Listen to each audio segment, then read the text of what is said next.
कलियुगाधारे हरे कृष्ण महामंत्र की, युग धर्म हरिनाम संकीर्तन यज्ञ की, गौरव प्रेमानंद। आए हुए समस्त भक्तों को मैं श्रीमद भगवान के बिहार के हृदय की गहराई से हार्दिक स्वागत है। श्रीमद् भागवतम के अंतिम अध्याय के अंतिम स्कंद के अंतिम अध्याय के अंतिम श्लोक में अर्थात 12.13.23 में भगवान कहते हैं कि जब हम नाम संकीर्तन करते हैं तो क्या होता है। अभी आप लोग कर रहे थे ना, कभी कभी ऐसा भी लगता है क्या इतना हरे कृष्णा बोलना ना, कभी भी लगता है अभी कथा स्टार्ट होनी चाहिए ना। लेकिन भगवान कहते हैं नाम संकीर्तनम यस्य सर्व पाप प्रणाशनम। इस संसार में सब लोग दुखी है ना। दुख का कारण क्या है पता है? दुख का कारण है अपराध। जन्मांतर से अपराध करते आए हैं, जिसके कारण दुखी है। किसी को क्या दुख, कोई तन दुखी, कोई मन दुखी, कोई धन भी न रहे उदास। हर किसी को कोई दुख है और दुख का कारण क्या है? अपराध। और अपराधों को समाप्त करने का कितना सरल तरीका है।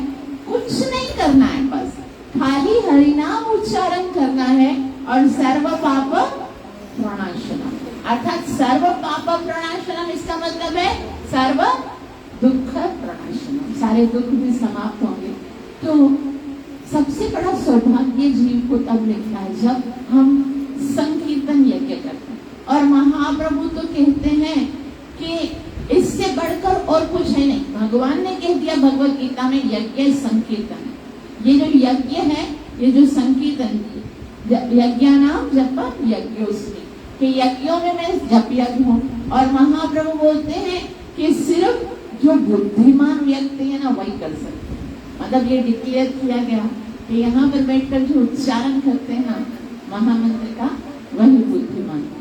तो हम सबका परम सौभाग्य है कि नरसिम्हा भगवान हमें हर हफ्ता अवसर प्रदान करते हैं कि हम हरिनाम संकीर्तन करें और उनके समक्ष बैठकर प्रार्थना करें, हरि कथा श्रवण करें। सबसे पहले हम नरसिम्हा कवच का यहाँ पर पाठ करेंगे और सबके लिए प्रार्थना करेंगे, क्योंकि बहुत ही खतरनाक, बहुत ही भयानक संकट जो है हम सबके सिर पर मंडरा रहा है। और हम सब भगवान से प्रार्थना करेंगे समस्त भक्तों को सुरक्षा प्रदान करें, ताकि वो सुरक्षित स्वस्थ रहकर हरिनाम का जप कर सकें, भक्ति कर सकें और अपने आध्यात्मिक जीवन में उन्नति कर सकें। सब लोग प्रेम के साथ नरसिम्हा कवच पढ़िए मेरे साथ।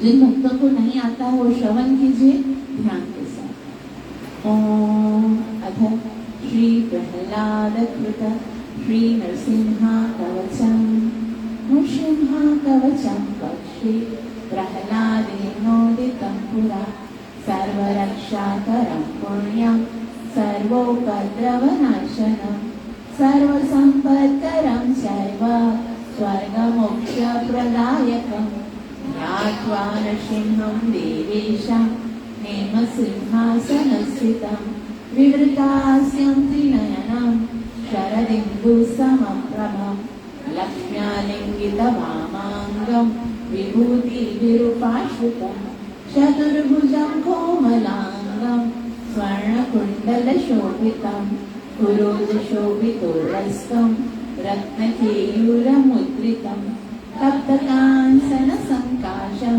पीतनिर्मलवाससम् इन्द्रादिसुरमौलिस्थं पुरन्माणिक्यदीप्तिभिः विराजितपदद्वन्द्वं शङ्खचक्रादिनीतिभिः च विनया स्तूयमानं मुदान्वितं सहृत्कमलसंवासं कृत्वा तु कवचं पठे नरसिंहो मे शिरः पातु लोकरक्षात्मसम्भवः सर्वगोपीस्तम्भवास बालं मे रक्षतो धनीं नरसिंहो मे दृशः पातु सोमसूर्याग्निरोचनः स्मृतिं मे पातु नरहरि मुनिवर्यास्तुतिप्रिया नासां मे सिंहनासस्तु मुखं लक्ष्मीमुखप्रिया सर्वविद्यादिपः पातु नरसिंहो रसनामः वक्त्रं पातु इन्दुवदनः सदा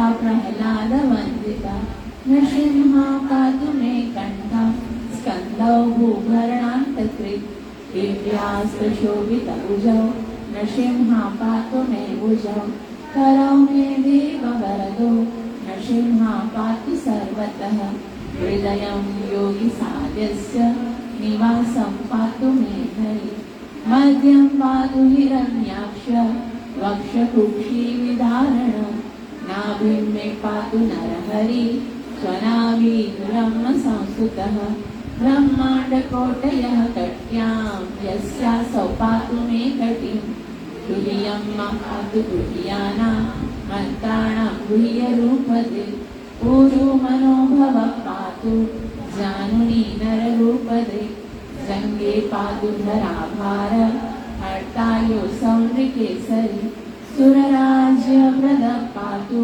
पादौ मे नरलीश्वरः सहस्रशीर्षा पुरुषः पातु मे सर्वशस्तनो महोग्रः पूर्वतः पातु महावीराग्रजोग्नितः महाविष्णु दक्षिणे तु महाज्वालस्तु नैऋतो पश्चिमे पातु सर्वेषु दिशि मे सर्वतोमुखं नृसिंहा पातु वायव्यां सौम्यां भीषणविग्रहः ईशान्यं पातु भद्रो मे सर्वमङ्गलदायकः संसारभयदः पातु मृत्युनिकेसरी इदं नरसिंहा कवचं प्रह्लादमुखमण्डितं भक्तिमान् यः पठेत् नित्यं सर्वपापैः प्रमुच्यते पुत्रवान् धनवान् लोके दीर्घायुरुपजायते यं यं कामयते कामं तं तं प्राप्नोति संशयं सर्वत्र जयमाप्नोति सर्वत्र विजयी भवेत् भूम्यन्तरिक्षदिव्यानां ग्रहाणां विनिवारणं वृश्चिकोरगसम्भूत विशापहरणं परं ब्रह्मराक्षसयक्षाणां दूरोत्सारणकारणं भुजे वा तालपत्रे वा कवचं लिखितं शुभं करमूले धृतं येन सिद्ध्येयुः देवासुरमनुष्येषु स्वं स्वमेव जयं लभेत् एकसन्ध्यं द्विसन्ध्यं वा यः पठेत् नियतो नरः सर्वमङ्गलमाङ्गल्यं मुक्तिं च विन्दति द्वात्रिंशतिसहस्राणि पाठे शुद्धात्मना नृणां कवचस्यास्य मन्त्रस्य मन्त्रसिद्धिः प्रजायते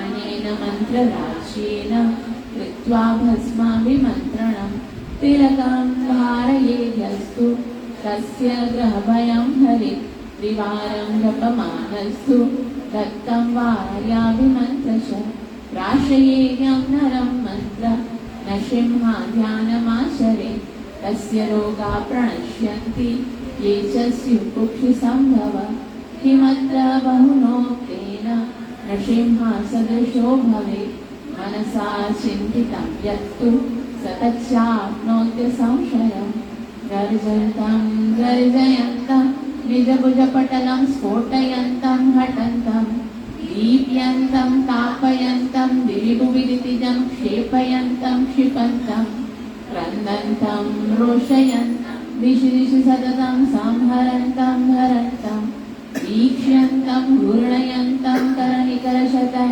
दिव्यसिंहं नमामि इति श्रीब्रह्माण्डपुराणे प्रह्लादप्रोक्तं श्रीनृसिंहा कवचं सम्पूर्णम् सर्वविघ्नविनाशक श्रीमद्भगवान की सर्वविघ्नविनाशक श्रीमद्भगवान की भक्तवत्सल श्रीमद्भगवान की भक्त श्रोमणी प्रहलाद महाराज की नित्य लीला प्रवेश है शरणारविंद भक्ति वेदांत स्वामी शिला प्रभुपाद की गौरव प्रेमानंद।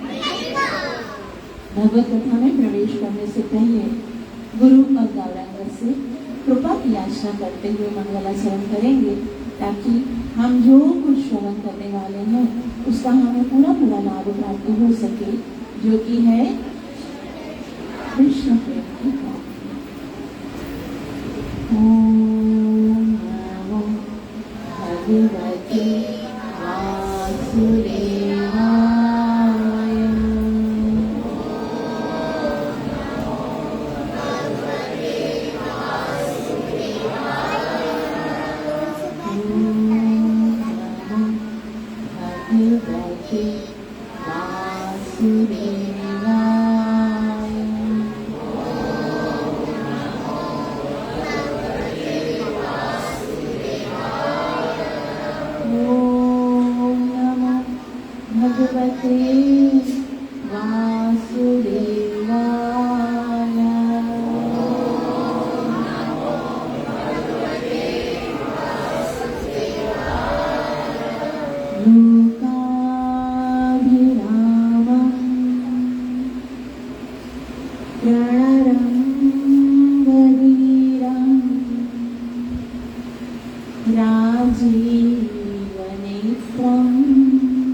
वरदान दिए थे, अलग अलग बहुत सारे वरदान दिए थे।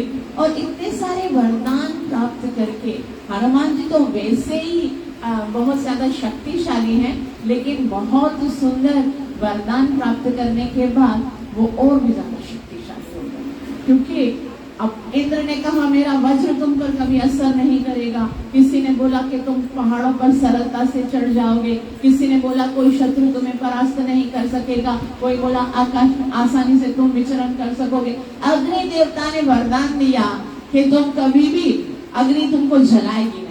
वरुण देवता ने वरदान दिया कि तुम कभी भी समुद्र में डूबोगे नहीं। अभी मरकट जो है ना, बंदर जो होता है ना, वो वैसे स्वभाव से ही चंचल होता है, और एक तो पहले से ही चंचल, और ऊपर से इतनी शक्ति, इतने सारे वरदान, और दूसरा बच्चा। अभी वो बच्चा है, बच्चे का मतलब होता है नौटी, है ना। बच्चे तो वैसे कितने नौटी होते हैं, अगर बच्चे कितना शरारत करते हैं, और उसके साथ साथ में इतने सारे वरदान, इतनी सारी शक्ति। तो हनुमान जी इतनी सारी शक्ति और इतने सारे वरदान पाकर क्या हो गए, और भी ज्यादा चंचल हो गए। इतने चंचल हो गए, इतने चंचल हो गए कि उन्होंने ना अपनी शक्तियों का मतलब अपनी नादानी में या अपनी शरारतों में यूज करना शुरू कर दिया।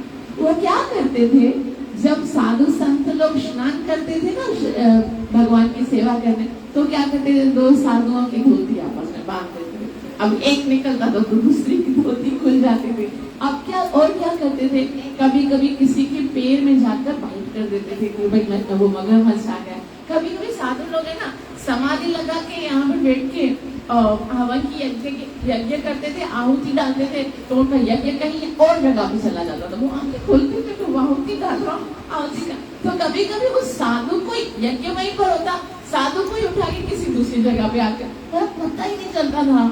और ऐसे से कार्य करते थे कि सारे जितने साधु संत थे ना, उनका जो है ना वो भक्ति में प्रॉब्लम आना शुरू हो गई ना। श्रीमद् भगवान की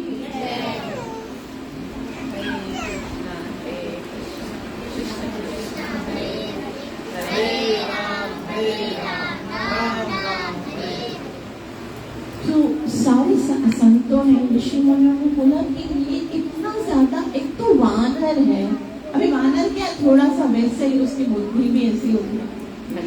हनुमान जी की बात अलग है, लेकिन अगर अभी बच्चा ही है तो, और इतनी सारी बदमाशियां कर रहा था, तो सब ऋषियों ने ना सोच के उनको एक श्राप दिया। क्योंकि ऋषि जो होते हैं ना, वो त्रिकालदर्शी होते हैं। त्रिकालदर्शी मतलब उनको तीनों काल का ज्ञान होता है, और उनको पता था कि ये सारी शक्तियां आगे जाकर भगवान की लीलाओं में सहायता करेंगी। लेकिन आगे जाके भगवान की लीलाओं में सहायता करेंगी तब करेंगी, अभी तो हमारी भक्ति में प्रॉब्लम कर रही हैं। तो सारे ऋषि मुनि जो हैं, उन्होंने एक मीटिंग रखी और उन्होंने सोचा कि अब हम क्या करते हैं, इसको एक ऐसा श्राप देते हैं कि वो टाइम भी के थोड़े समय के लिए ये अपनी सारी शक्तियों को भूल जाएगा। और हनुमान जी को ऐसा श्राप दे दिया कि कुछ समय के लिए, अभी जब तक वो छोटे हैं ना, तो सारी शक्तियों को तुम भूल जाओगे, और जब वास्तव में इन शक्तियों का सदुपयोग करने का समय आएगा और जब आपको कोई स्मरण कराएगा, तब आपको वो सारी शक्तियां याद, मतलब वो सारी शक्तियां खत्म नहीं हुई है, खाली थोड़ी देर के लिए भूल गए थे। तो हनुमान जी जो है वो अपनी इन सारी शक्तियों को भूल गए।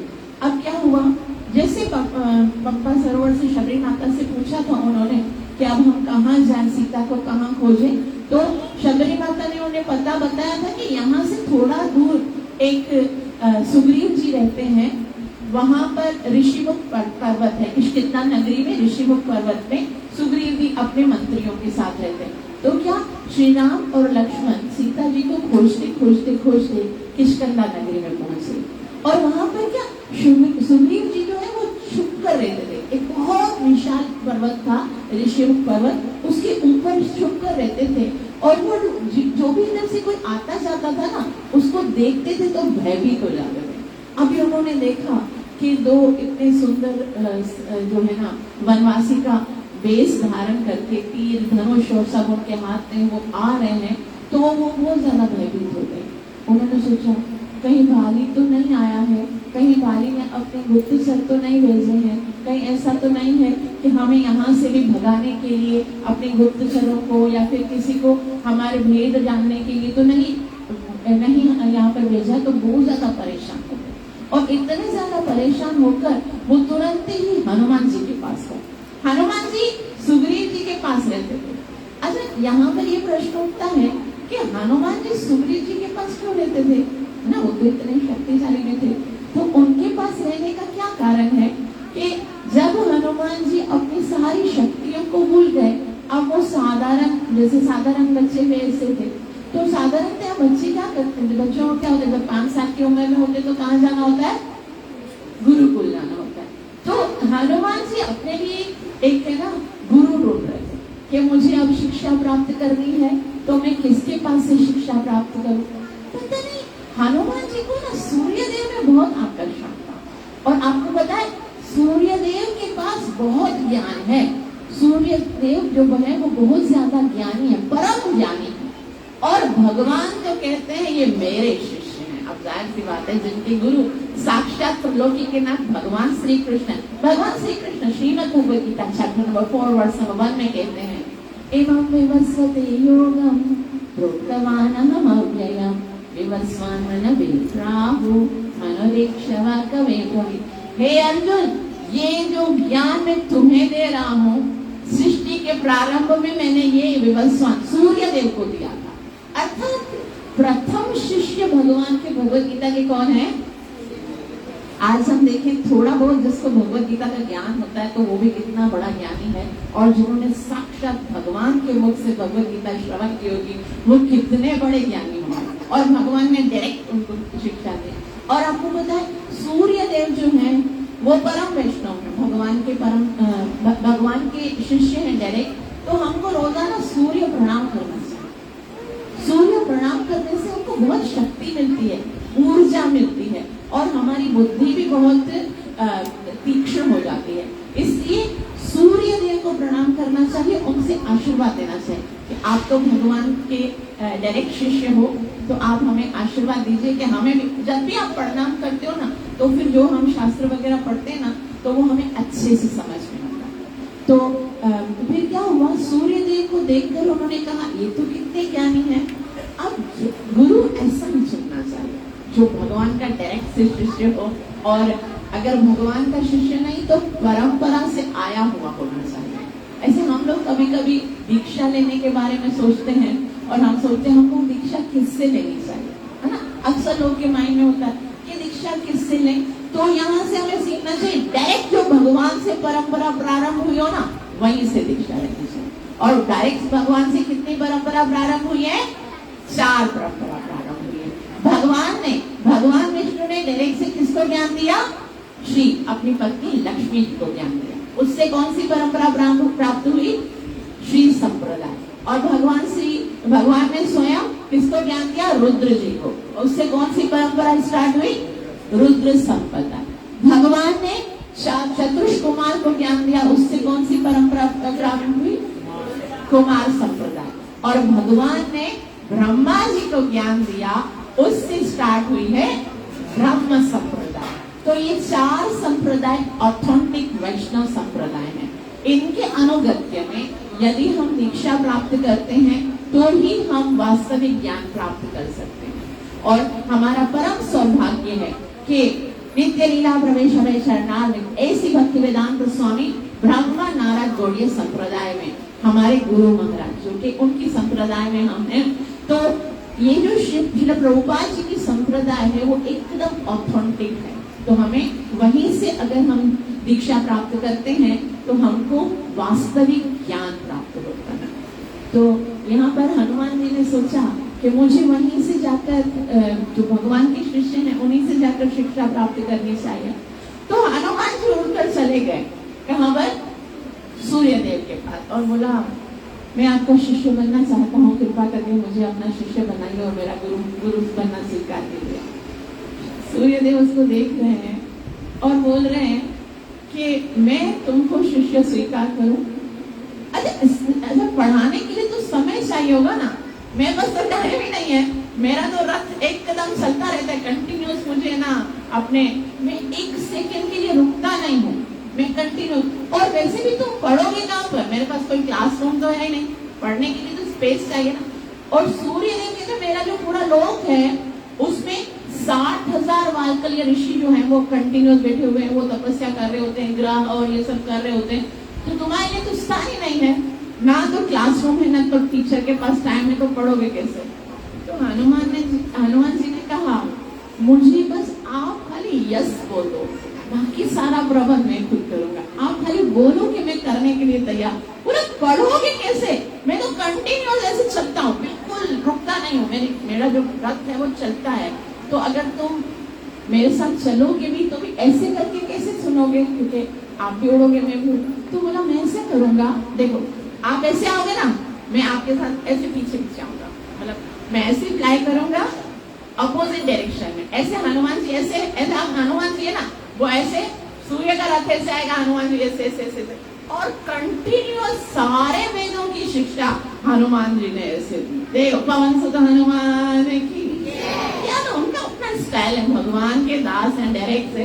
तो वो इसी तरह, ना उनको क्लासरूम की आवश्यकता है ना ही टीचर के टाइम की, बस वो सूर्य देव जो है वो बोलते जा रहे हैं, हनुमान जी सुनते जा रहे हैं, और इस तरह से उन्होंने संपूर्ण शिक्षा प्राप्त की। फिर क्या हुआ, जब शिक्षा पूरी हुई तब शिक्षा पूरी होने के बाद क्या होता है? क्या होता है? एग्जाम होते हैं। शिक्षा हो गई, एग्जाम भी हो गया, अब क्या होता है? गुरु दक्षिणा। हमको नहीं यही याद नहीं देता, बस गुरु दक्षिणा। गुरु को कुछ दक्षिणा भी देनी चाहिए जिससे सुनते हैं। अभी किसी से भी सुनते हो ना, आपको दक्षिणा देनी चाहिए। और आखिर में एक बार मेरे लिए महामंत्र उच्चारण कर देना, हरे कृष्णा कृष्णा कृष्णा हरे हरे, हरे राम राम राम हरे। तो हनुमान जी ने जो बोला कि गुरु महाराज शिक्षा पूरी हो गई, अब बताइए मैं आपको गुरु दक्षिणा में क्या दूं? तब सूर्य देव ने कहा कि मेरा सौभाग्य है कि आपके जैसा शिष्य मुझे प्राप्त हुआ है। यदि आप वास्तव में मुझे गुरु दक्षिणा देना चाहते हो तो मेरा एक पुत्र है जिसका नाम है सुग्रीव। मैं तुमसे यही गुरु दक्षिणा मांगता हूँ कि तुम सदैव मेरे पुत्र का साथ देना, उनकी सेवा करना और उसका साथ कभी मत छोड़ना। यही मैं तुमसे गुरु दक्षिणा मांगता हूँ। तो इस तरह से, क्योंकि सुग्रीव जो है वो सूर्य पुत्र हैं और हनुमान जी सूर्य के क्या है? शिष्य हैं। तो गुरु दक्षिणा दी थी कि मैं आपके पुत्र सुग्रीव का साथ कभी नहीं छोड़ूंगा, इसीलिए हनुमान जी सदैव सुग्रीव के साथ रहते थे। तो हनुमान जी को सुग्रीव जी ने कहा कि हनुमान मुझे बहुत भय लग रहा है, ये दोनों जो वनवासी आ रहे हैं वो ना जाने कौन है, तुम जाओ और जाके देखो आखिर ये किशकिंधा में कर क्या रहे हैं, ये कहीं हमारा भेद लेने के लिए तो नहीं आए हैं। तो हनुमान जी जो है वो क्या करते हैं, वो ब्राह्मण का वेश धारण करके जाते हैं। ब्राह्मण का वेश धारण करके वो श्री राम के को उनसे पूछने जा रहे हैं कि आप कौन हो। श्री राम की परीक्षा लेने के जा रहे। वो भगवान जो पूरे संसार की परीक्षा लेते हैं, आज उनका दास जा रहा है उनकी परीक्षा लेने के लिए। और जाके वहां पर हनुमान जी जाते हैं और भगवान से कहते हैं, कहो तुम श्यामल गौर शरीरा, शक्ति रूप फिरा हो बलवीर। कहो तो श्यामल गौर शरीरा, ये जो आप तो श्यामल रंग के हैं श्री राम तो। और हनुमान जी जो है जैसे ही आते हैं वहां पर ब्राह्मण के रूप में और श्री राम को देखकर मोहित, अब वो जो युगों युगों से जो इष्ट हैं, वो भले किसी भी वनवासी के रूप में हो या किससे भी हो, वो दिल का जो नाता है वो तो है ही। और देख के तो जाहिर सी बात है, देख के तुझको दिल को मेरे ऐसे कि अंदर से कुछ होने लगा ना कि ये तो वही है, कुछ तो संबंध है। तो उसको देखकर लग रहा था कि कुछ तो है, लेकिन शब्द नहीं निकल रहे थे। पूछो तो सही कि कौन है, ऐसा ना हो कि मैं मिसअंडरस्टैंडिंग के कारण ऐसे ही आकर्षण हो गया।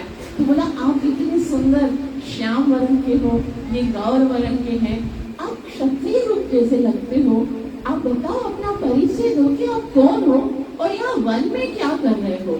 तो आप मुझे अपना परिचय और आगे कहते हैं उनका जो है ना, जैसे दास होता है ना, दास, उनका पूरा फोकस जो है ना वो चरणों पे आता है।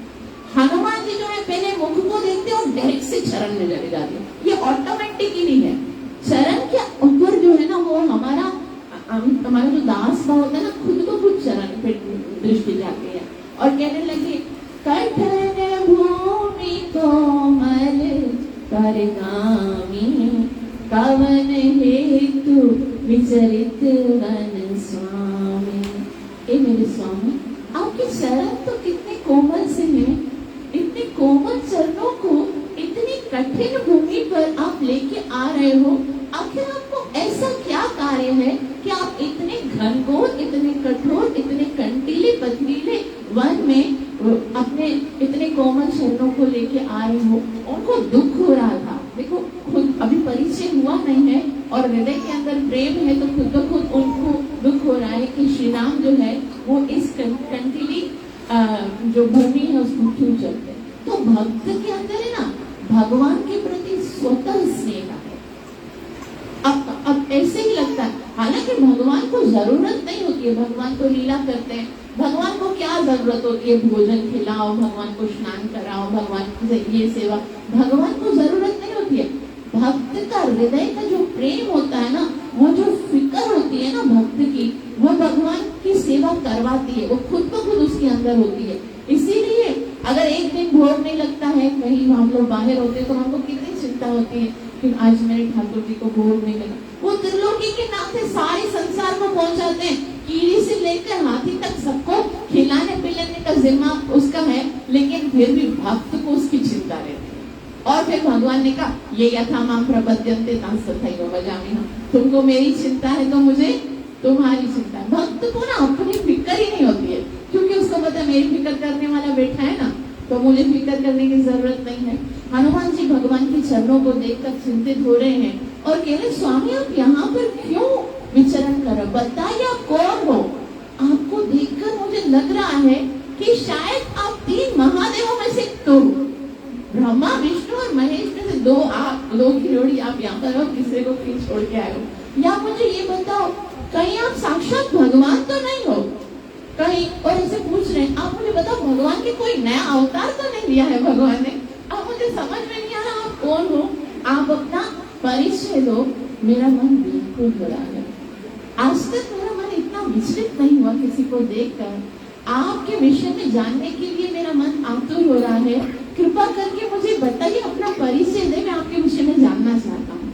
श्री राम हनुमान जी की व्याकुलता को देखकर बोले मैं अपना परिचय दे रहा हूँ। और श्री राम कहते हैं कौशल देश दशरथ के जाए, हम पितु वचन मानी वन आए। कौशल देश से आए हैं और हमारे पिता का नाम है दशरथ महाराज। हमारे पिताजी के वचन को पालन करने के लिए हम यहाँ वन में आए हैं और हमारा नाम जानना चाहते हो। बोला हाँ। नाम राम लक्ष्मण दो भाई, संग नारी सुकुमारी सुभाई। नाम राम, और जब राम निकला है मुख से, हनुमान जी के चरणों से, चरणों के नीचे से ना धरती निकल गई। मेरे इष्ट श्री राम नेत्रों से अश्रु की धाराएं निकल रही हैं। राम नाम ऐसा है जैसे कानों के अंदर गया ही नहीं और पूरा जो शरीर है ना उसके अंदर कपकपी होने लगी, पूरा शरीर जो है वो कांपने लगा, वाणी गदगद होने लगी, अश्रुपात होने लगा और कहने लगे आप राम हो। हनुमान जी डोल गए, साक्षात प्रभु, साक्षात ईश्वर, मेरे स्वामी, मेरे इष्ट आज मेरे सामने है और मैं उनको पहचान नहीं पाया। साक्षात भगवान का दर्शन।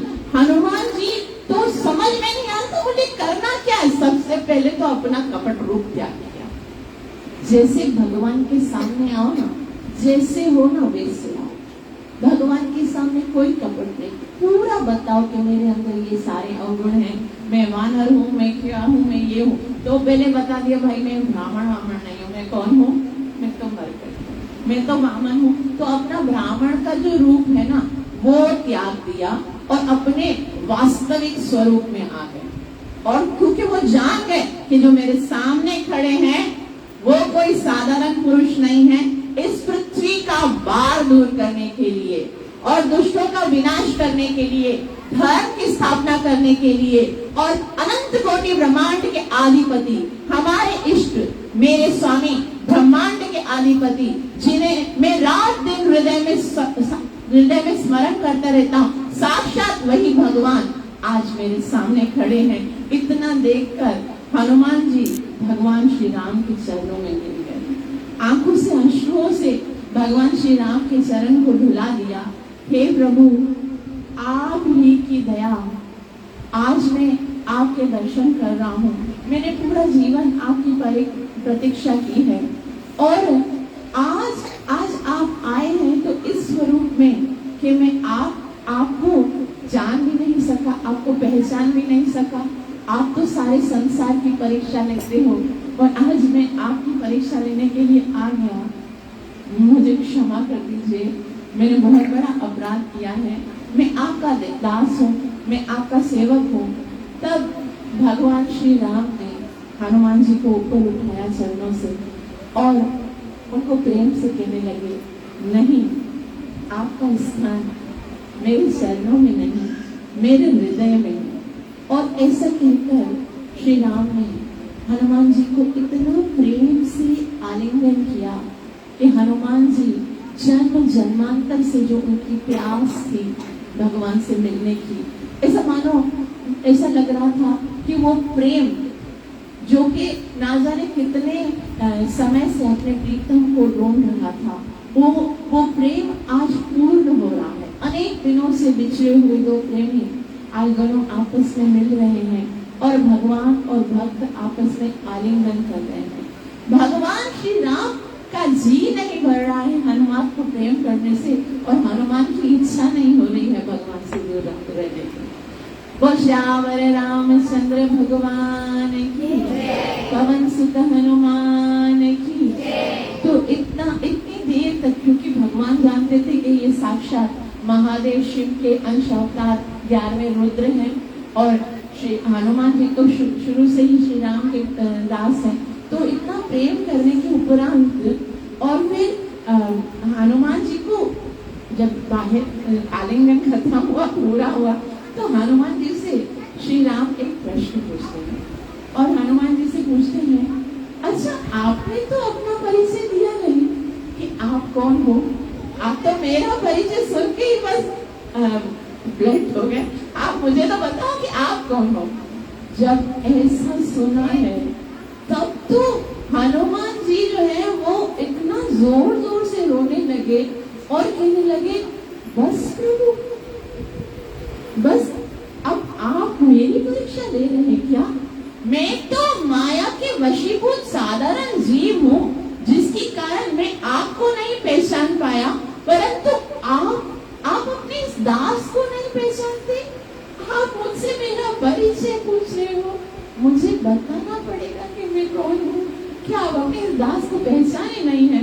और इतना जोर जोर से रोने लगे हनुमान जी, तो श्री राम ने उन्हें वापस से गले लगाया और बोला, नहीं हनुमान, तुम ऐसा मत करो, तुम्हें पता है मैं तुमसे कितना प्यार करता हूँ। कितना करते हो? तो श्री राम कहते हैं, हनुमान, मैं तुमसे लक्ष्मण से दुगना प्यार करता हूँ।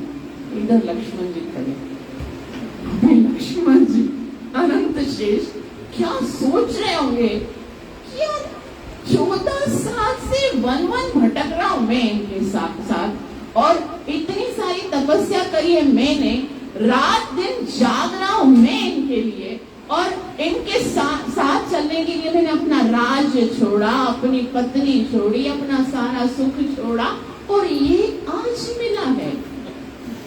इसने करा क्या, मतलब ये आज मिला है। और हनुमान जी के लिए श्री राम क्या बोल रहे हैं कि तुम मुझे डबल प्रेम, मैं तुमसे डबल प्रेम करता हूँ लक्ष्मण जी से। आखिर क्यों? मन में तो ऐसा आएगा ना। आप देखो कोई शिष्य होगा अपने गुरु की कंटिन्यूअस सुबह से लेकर रात तक सेवा करेगा, एक नया आएगा और उस शिष्य को पॉइंट करके बोला इससे डबल करना, तो शिष्य में तो हृदय में तो आएगा कि क्यों, मतलब। तो लक्ष्मण जी ने कोई विरोध नहीं किया, कोई प्रतिकार नहीं किया, ऐसा नहीं है भाई क्यों भाई, ऐसा नहीं किया। लेकिन जिज्ञासा तो होगी ना, एक शिष्य के अंदर जरूर एक जिज्ञासा होनी चाहिए कि मेरे गुरु महाराज यदि उससे ज्यादा प्यार करते हैं तो आखिर उसके अंदर ऐसी क्या क्वालिटी है ताकि वही वाली क्वालिटी मैं भी अपने अंदर बिल्डअप करूं तो मैं भी ज्यादा प्रिय बन सकूं। उसी तरह से एक वक्त जब हमें लगता है कि भगवान को ज्यादा प्यारा है तो हमें भी जानने की इच्छा तो होगी ना कि क्यों ज्यादा प्यारा है, वो कैसे करता है, वो किस तरह से अपनी माला करता है, सुबह सवेरे उठता है, मंगल आरती करता है, तो भगवान को अच्छा लगता है तो मैं भी ये सारी क्वालिटीज अपने अंदर बिल्डअप करूं। तो लक्ष्मण जी के हृदय में भी इच्छा हो रही थी कि मैं जानूं तो सही आखिर मेरे से डबल क्यों प्यार करते हैं उनसे। तो लक्ष्मण जी से रहा नहीं गया। अभी लक्ष्मण जी उस साइड में लेके गए श्री राम को और बोले मुझे कोई आपत्ति नहीं, आप भले डबल प्यार करो या ट्रिपल करो या जितना भी करो, लेकिन मुझे बताओ तो सही क्यों, मतलब कहाँ कमी रह गई, मैंने जो आपकी सेवा की उसमें क्या क्या कमी रह गई जो ये ज्यादा करता है तो आप इससे ज्यादा प्यार करते हैं। तो श्री राम ने कहा लक्ष्मण, तो लक्ष्मण ने बोला मैं तुम्हें इसका उत्तर जरूर दूंगा, लेकिन समय आने पर मैं आपको इसका उत्तर जरूर दूंगा। तो फिर है ना, फिर हनुमान जी से कहा कि हम अपनी पत्नी को ढूंढने के लिए निकले हैं, हमें शबरी माता जी ने आपके पास भेजा है, आपके स्वामी जो सुग्रीव हैं क्या वो हमारी सहायता करेंगे। तब हनुमान जी ने कहा बेशक वो जरूर आपकी सहायता करेंगे और हम सब वानर मिलकर आपकी सहायता करें, चलो मैं आप दोनों को सुग्रीव के पास लेके चलता हूँ। तो सुग्रीव तो कहाँ पर थे, एक बहुत बड़ा ऋषिमुख पर्वत था उसके ऊपर थे। अब उसके ऊपर चलने के लिए तो बहुत समय लगेगा। तो हनुमान जी ने कहा आप लोगों को चलने की जरूरत नहीं है, आप ऐसा करो मेरी पीठ पे सवार हो जाओ, मैं आपको क्षण भर में वहां पर पहुंचा दूंगा। तो लक्ष्मण ने कहा पीठ पर क्यों, तुम तो दिखने में तो हनुमान जी बहुत छोटे थे। बोले कैसे चढ़ा, बोला मैं बहुत भगवान श्री राम के आशीर्वाद से मेरा बहुत बड़ा विकराल स्वरूप हो सकता है। तो अपना एकदम बड़ा विकराल स्वरूप बना लिया और बोला अब तो कोई आपत्ति नहीं ना, आप लोग कंफर्टेबली मेरे ऊपर बैठ जाओगे। तभी बोला नहीं ऊपर हम नहीं बैठेंगे, आपको गोद में उठा के चलो, जैसे गोद में उठाते हैं ना ऐसे उठा के चलो। लक्ष्मण बोला नहीं गोद में थोड़ी उठाऊंगा। हनुमान जी बोले क्यों, बोला देखो हनुमान जी कहते हैं कि जब कोई माता अपने बच्चे को गोद में बिठाती है ना तो उसकी सारी रिस्पॉन्सिबिलिटी किसको उठानी पड़ती है, माँ को उठानी पड़ती है। माँ को देखना होता है कि बच्चे की गर्दन टेढ़ी नहीं हो जाए, बच्चा सीधा सीधा चले, बच्चा कहीं गिर न जाए, पूरा जो है ना, जैसे माँ ने उठाया तो पूरा तो किसको केयर करना पड़ता है, माँ को केयर करना पड़ता है ना। अभी भगवान को कहने लगे कि मैं तो दास हूँ, मेरे अंदर तो कोई शक्ति भी नहीं है, मेरे अंदर तो कोई बुद्धि भी नहीं है, पीठ पे बैठो और जैसे मैं गिरने वाला होगा ना तो याद रखना मैं गिरा तो साथ में तुम भी गिर जाओगे। भगवान भक्त अकेला नहीं गिरता, साथ साथ में भगवान का नाम भी लेकर डूबता है। इसलिए भगवान को कहते हैं अपने भक्त को गिरने मत देना वरना हानि तो तुम्हारी होने वाली है। तो मुझे संभालना और मैं आपको लेके चलता हूँ। अभी क्या हुआ, हनुमान जी के ऊपर जो है श्री राम और लक्ष्मण जी वो दोनों बैठे और जैसे ही बैठे हैं तभी लक्ष्मण कहते हैं श्री राम को कि भैया मुझे मेरे प्रश्न का उत्तर मिल गया। श्री राम ने कहा मैंने तो नहीं दिया। बोलो आपके देने से बगैर ही मिल गया। बोलो कैसे, बोला बात तो सत्य है, इसके साथ तो डबल प्रेम होना चाहिए, दुगना प्रेम होना चाहिए। लक्ष्मण जी ने श्री राम ने कहा क्यों लक्ष्मण, ऐसा क्यों? बोला देखो मैं अनंत शेष हूँ। लक्ष्मण जी अनंत शेष हैं। बोला मैं अनंत शेष हूँ और मैं भगवान को अपने ऊपर शयन कराता, भगवान मेरे ऊपर शयन करते हैं और इसके साथ साथ ये पूरा ब्रह्मांड जो है, सारे लोग मेरे ऊपर शयन करते हैं, भगवान मेरे ऊपर, सारे संसार भी, सारे जितने भी लोग हैं वो। और आज हनुमान जी ने भगवान को भी अपने ऊपर उठाया है और साथ साथ में मुझ अनंत शेष को, जिस पर भगवान के साथ साथ अनेकों ब्रह्मांड टिके हुए हैं, उन सबको भी अपने ऊपर उठाया है। तो निश्चित रूप से इनके साथ तो भगवान का डबल प्रेम होना चाहिए। बोल पवन सुत हनुमान की। तो हनुमान जी जो हैं वो दोनों भाइयों को, श्री राम को, लक्ष्मण को, उस ऋषिमुख पर्वत के शिखर पर लेके जाते हैं और सुग्रीव के साथ उनकी भेंट कराते हैं। सुग्रीव के साथ उनकी मित्रता होती, एक अग्निकुंड बनाया जाता है, अग्नि के साथ साक्षी मानकर फिर सुग्रीव के साथ मित्रता होती है। सुग्रीव को भगवान श्री राम पूछते हैं कि आप लोग ऐसे छुपकर पहाड़ के ऊपर क्यों रहते हो, किष्किंधा नगरी में क्यों नहीं रहते, क्या वहां का राज्य आपके पास नहीं है? तो सुग्रीव अपनी पूरी हिस्ट्री बताता है कि हम दो भाई थे, ट्विन से, एक दफा एक राक्षस आया था और उसको मारने के लिए जब हम सब गए थे तो राक्षस गुफा के अंदर चला गया। मेरा भाई बाली उसको मारने के लिए गया, भाई ने उसको मारने वाला, बहुत समय हो गया, उसने बोला मैं 7 दिन के वापस आ जाऊंगा, लेकिन 21 दिन हुए वो आया नहीं। और फिर क्या हुआ कि एक दिन, बहुत समय हो गया, एक दिन खूंखार आवाज वहां से निकली। मैंने समझा शायद बाली को मार दिया होगा, तो मैंने वहां गुफा के बाहर पत्थर लगा दिया और खुद आ गया, तो मुश्किल वाला राज्य करने लगा। पता चला बाली को नहीं मारा था, बल्कि बाली ने राक्षस को मार दिया था। अब तो बाली जो है वो कैसे करके गुफा का दरवाजा तोड़ के आया और देखा कि मैं राज्य कर रहा हूँ, तो उसने मेरा राज्य भी ले लिया, मेरी पत्नी भी ले ली। मैंने कितनी बारी बताया कि मुझे ये मिसअंडरस्टैंडिंग हो गई थी, मेरा कोई ऐसा विचार नहीं था कि मैं आपका राज्य करूं, मैं तो आपका छोटा भाई हूँ, मैं आपके शरण में हूँ, आप मुझे क्षमा कर दीजिए। लेकिन वो बिल्कुल भी नहीं माना, उसने मेरा सारा राज्य ले लिया, मेरी पत्नी ले ली, मुझसे सब कुछ ले लिया। अब वो जब भी कभी क्या करने की कोशिश करता है, हम लोगों को मारने की कोशिश करता है, इससे छुपकर हम यहाँ पर बैठे हुए। तो अभी तो मेरे पास राज्य भी नहीं है, मेरे पास कोई सेना भी नहीं है, तो मैं आपसे ये वचन करता हूँ कि यदि मुझे राज्य मिलेगा और तो फिर अपनी सेना के साथ में अवश्य सीता मैया को ढूंढ के आऊंगा, लेकिन उससे पहले क्या करना पड़ेगा, बाली का वध करना पड़ेगा। तो बाली और सुग्रीव दोनों ट्विन्स हैं, एक जैसे हैं। बाली को, सुग्रीव को बोला जाके पुकारो बाली को कि आ जाओ युद्ध करते हैं। बाली को पुकारने के लिए सुग्रीव हमेशा छुप के रहता था और पुकारने के लिए उसकी किष्किंधा नगरी में जाता, बाली बाहर निकल, और क्यों तुम अपनी पत्नी के आंचल में छुपे हो, आ जाओ मैं तुम्हारे साथ युद्ध करना। बाली ने सोचा ये तो सारा दिन छुप के रहता है, आज इसको इतनी शक्ति आई कहाँ से? तो वो बाहर आता है, बोला तू मेरे साथ युद्ध करेगा? बोला हाँ। ऐसे दोनों के साथ लड़ाई हो रही है, युद्ध हो रहा है। अभी श्री राम जो है वो पीछे खड़े हैं कि मुझे एक को मारना है, लेकिन वो एक है कौन सा, क्योंकि एकदम सेम। अभी एक तो वैसे ही, अभी वानर होंगे तो वैसे ही सेम लगते हैं, लेकिन वो तो ट्विंस भी थे, बिल्कुल एक जैसे लग रहे थे। श्री राम को पता ही नहीं चला, वो मारे जा रहा है, सुग्रीव को इतना मारा, अधमरा कर दिया। तो फिर क्या हुआ कि संध्या हो गई और सुग्रीव जो है भाग के चला गया वहां से।